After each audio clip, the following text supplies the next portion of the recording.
दोस्तों, क्या आप भी मार्वल के सुपर हीरो मूवीज़ के फ़ैन हैं? अगर हाँ तो कमेंट करके ज़रूर बताइएगा। मेरा सबसे फेवरेट सुपर हीरो है आयरन मैन। क्यों? क्योंकि वो अकेला ऐसा सुपर हीरो है जो इंसान है, जिसके पास मैजिकल पावर नहीं है, सिर्फ़ और सिर्फ इंसानी ताकत जो है दिमाग, जो हम सबके पास है, इसका इस्तेमाल करके और विज्ञान का इस्तेमाल करके वो एक ऐसी तकनीक डेवलप करता है जिससे उसके पूरे आर्मर सूट को, लोहे के सूट को पावर मिलती है, जिससे वो उड़ पाता है, दुश्मनों को मार पाता है। दोस्तों, आर्क रिएक्टर के बारे में आज हम जानने वाले हैं। आर्क रिएक्टर कैसे काम करता है और क्या ऐसी तकनीक वास्तविकता में अवेलेबल है, और अगर है तो क्या हम उसका इस्तेमाल कर सकते हैं। और इसी के साथ जो इंटरेस्टिंग टॉपिक जो हमेशा मैं टच करता हूँ अपने वैज्ञानिक तथ्यों के साथ, वो है अध्यात्म।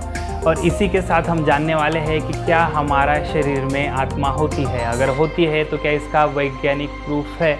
और इसी का वैज्ञानिक प्रूफ छुपा हुआ है आर्क रिएक्टर के टेक्नोलॉजी में। तो हम सबसे पहले समझेंगे आर्क रिएक्टर की टेक्नोलॉजी, और इसी के बाद हमें समझ में आएगा कि हमारे शरीर में एक आत्मा भी होती है। तो चलिए दोस्तों, बिना देर करे शुरू करते हैं ये एपिसोड, जिसका नाम है क्या आर्क रिएक्टर वास्तविकता में है, और है तो उसका हमारे शरीर के आत्मा के साथ क्या कनेक्शन है।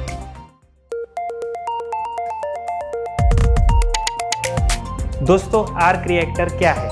आर्क रिएक्टर एक ऐसा मशीन है जिसमें फ्यूज़न रिएक्शन को कंप्लीट करने के लिए सपोर्टिव एनवायरनमेंट क्रिएट किया जाता है। अब फ्यूज़न रिएक्शन क्या है, इसे समझने के लिए हमें सूरज पर जाना होगा।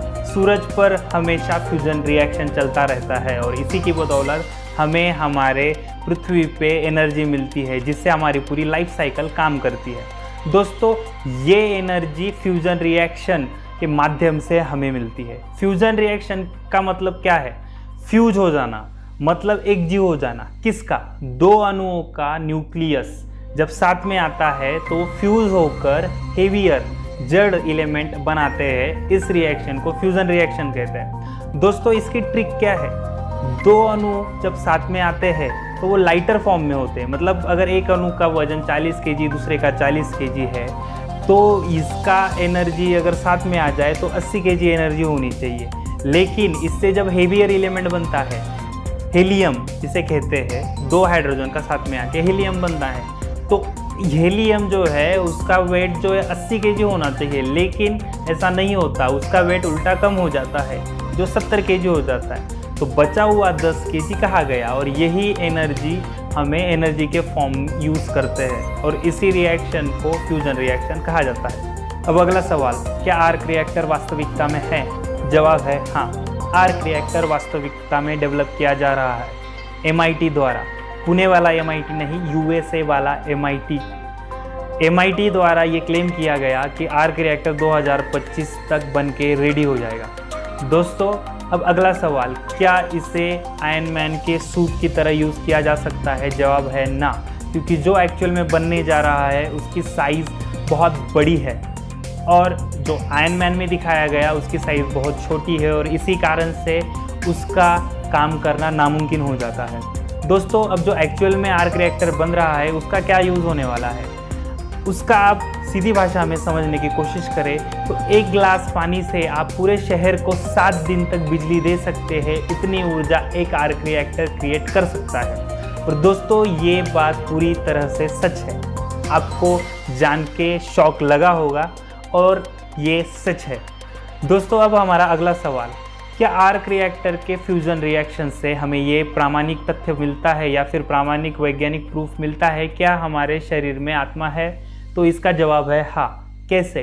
हमारा शरीर एटम से बना हुआ है। इसे ऑलरेडी मैं पिछले वीडियो में वैज्ञानिक तथ्यों के साथ प्रमाणित कर चुका हूँ।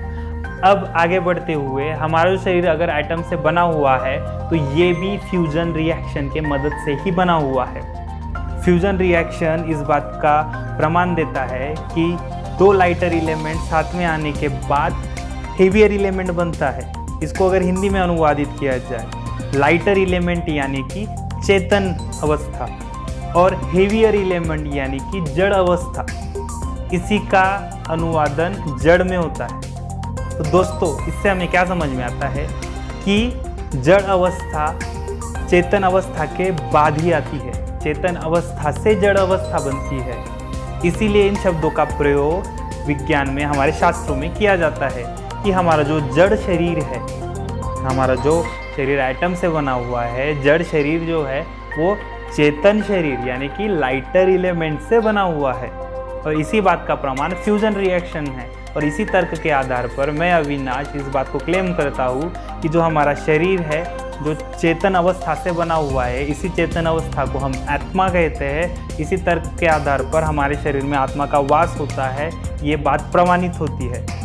और इसी के साथ मैं इस वीडियो को ख़त्म करता हूँ, इस वादे के साथ कि अगला वीडियो इससे भी ज़्यादा फैक्टफुल और इंटरेस्टिंग होगा। तब तक के लिए बाय बाय, गुड नाइट, शब्बा के, गुड मॉर्निंग, गुड आफ्टरनून, जब भी आप